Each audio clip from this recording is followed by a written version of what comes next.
by Miss Kiera Stevens. Give these kids a big round of applause up here for they really put a day's work.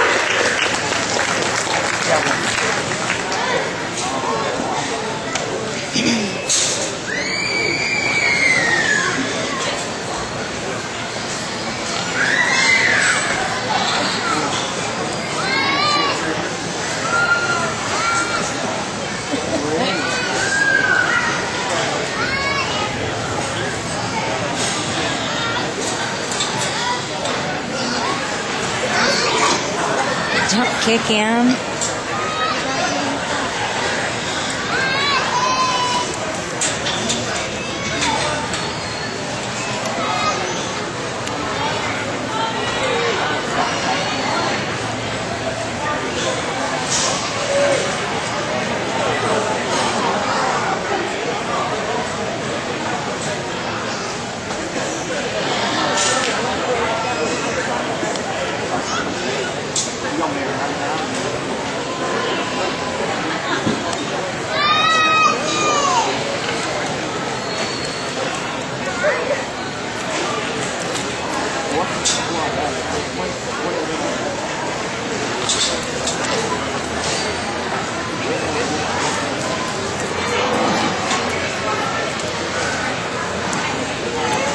Well, I won't drag it out. I'll just kind of go through them real quickly. I appreciate the opportunity to come up here. I've kind of been around the world in the last week.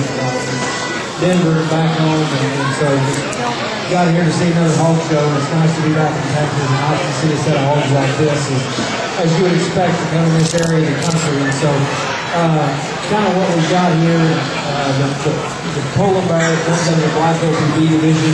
One that we talked about, just incredibly well balanced. One that sets his feet and legs down real square. This one's extremely true to the ground, up front and behind. I'm sure whenever he decides to go and blast wherever he's going, that one could be incredibly good.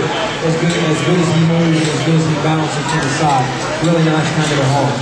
This Chester, I'm in love with this one. One that's just so opened up in his chest and so correct in his skeleton. So stout features, really good behind his blade, back into his top line, just so square behind. One that when you get off to the side of him, for some, is he attracted him, he certainly is for me, and I would say certainly should be for a lot of people. But I think that one's incredibly good. The Yorkshire comes out of his division, and one that we talked about here in the next class, extremely heavy bone. This one's got good feet, he's heavy bone, and his skeleton is really good. Is he attractive enough up front? Maybe, if I've talked about him in that class, you get one out there and you get one that's that sound and that heavy bone and that good as fundamentals that can still go like that, that's a bit more attractive up front. Maybe he gets beat, but that one's also good when he's good. The Duroc is obviously, we get out here at a bigger hog today. One is a bit more up in his top, and certainly, but one that's attractive when you get on the side of him. Maybe he could be just a notch heavier structure, but I think one that's sound, one that's balanced, one that puts some good things together. We talk about the hamster, and it becomes a judgment call to me to be real honest with you. Because if you can get past one feature of this hog and talk about everything else where he is good, this one is really good. Because he is so square in his chest, in his blade, this hog's got incredibly good spread down the top side of his skeleton. When you get back into his hip, he's heavy structure, he's big-footed, and he's got a great step to his hip and hind legs. I question his maturity. And like I said in class, I may be wrong, I may be right, but you get out here and you compare him to a couple of the other ones out here, I don't believe him as true, I don't believe him as fresh, up through his head and through his skull, and that's where I question him. Other than that, I think the hogs are great. Talk about the crossbred, and we just got to talking about him in class and in the drive and that breed drive. This one's front 2/3 are awfully good to me. This one is fresh, and he's got a freshness advantage out here. He does have a good section of his shoulder. He's square in his knee. He opens up incredibly good behind his shoulder, and he can get back behind him. This one needs more true muscle in his hip, to be honest with you, and he could use just a bigger rear leg. As we get down here and start breaking them down, I think, again, like we talked about in a couple of those division drives, you've got to keep adding up the positives and see where they are. Like I said, there's a hog out here that suits me real well. I've got a question mark. And To me, I question the security, and I can't do it. But there's another hog out here that I think is incredibly good everywhere. I want to change it. And the rear third of his body, give him a bigger rear leg and not more muscle. But other than that, I think that holds awfully good. The crossbred will be your chance.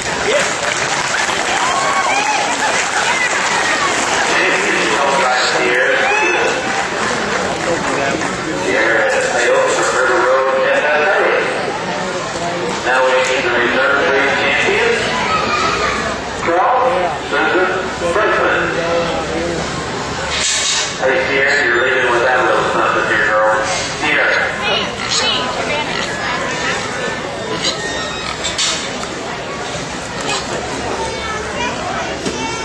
Now where you go?